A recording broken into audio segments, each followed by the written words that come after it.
This is Villa View. Coming up, Houlliers men drop 2 points against Fulham as the game ends in a 2-2 draw.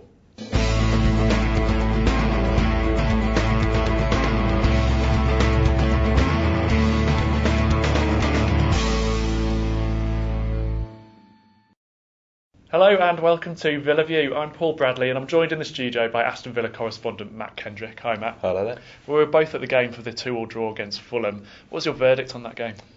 I think it was another 2 points dropped, wasn't it? Ultimately, I think if you're leading at home twice against, with all due respect to Fulham, against a beatable mid-table rival, then you'd expect to be able to see the game through. A lack of ruthlessness possibly in both boxes. Villa had chances to put the game to bed. One that, off the top of my head, Kieran Clark missed a great header in the second half. And also Brad Friedel, I mean, he's been quite reliable in recent weeks as he's become Villa's oldest ever player, but I think certainly the second goal, he was caught in no man's land when he came to collect the corner and didn't get it. That was costly, and I think perhaps he could have done better when Steve Sidwell hit the shot that rebounded to Andy Johnson for the first goal as well. So I think Villa will be kicking themselves because that's another 2 points dropped, and if my rather basic GCSE maths calculations are correct, I think that's 16 points that they've lost now from winning positions, which again, if my calculations are right, would have put them on 45 and would have put them in the top four. So it shows how costly it can be if you don't put these games to bed. It's a frustrating game at Villa Park, but there's also a feeling, a bit of a changing of the guard at the moment, isn't there, with some of those new players showing a bit more ambition going forwards especially? I think so, yeah. I've written this in my match report. I think if you look when Stilian Petrov played the ball back for Villa's second goal, I think he played it back to halfway and there was a kind of collective groan as if kind of, oh no, here we go again, a negative ball. Now, in Stilian Petrov's defence, I think he was probably right to play that ball and keep possession.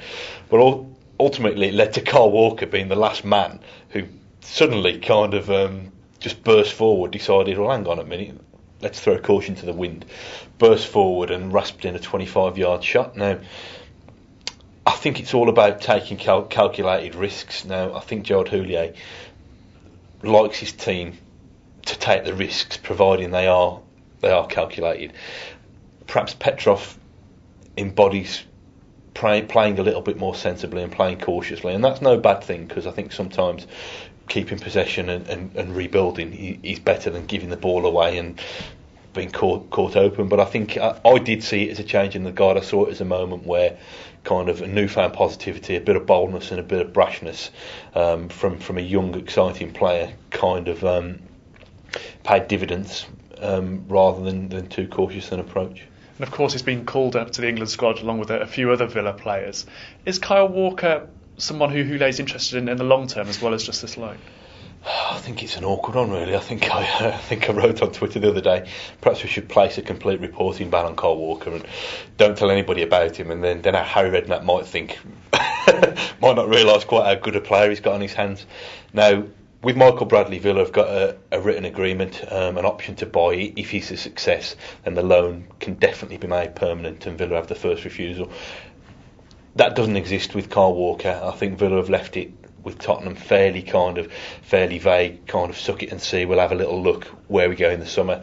Now, the more Kyle Walker steps forward and scores goals like that, the more he kind of shows his pace and purpose defensively and attacking, and the more recognition he gets through the England under-21s and now through his first England call-up. It's going to be hard to keep this boy a secret. If he's a success, Villa are going to want to try and keep him long-term. But ultimately, if he's a success, it alerts Harry Redknapp to the fact that he's a very good player who can play in the Premier League, and it alerts other clubs to the fact that they might want to sniff of him as well. And a word on Michael Bradley as well. He obviously didn't play in the game on Saturday, but is he likely to be included in the next squad?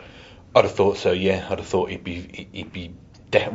definitely be in the squad, injuries permitting, and I think he's got half a chance of being in the starting lineup as well. I think Saturday's game came too soon, as it was for Bradley. I think he trained with Villa's fitness coach on Friday morning and only met and trained with his first team colleagues properly for the first time on Friday afternoon. So I think they left him out. They've obviously got plenty of midfield options, so they didn't need to rush him.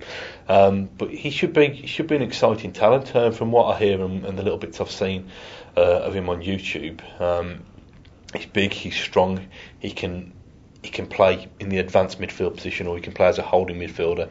I think Villa will use him initially in that advanced role, because John McKeown seems to have that sewn up, the little role kind of in front of the back four at the moment. So I'm expecting big things from him.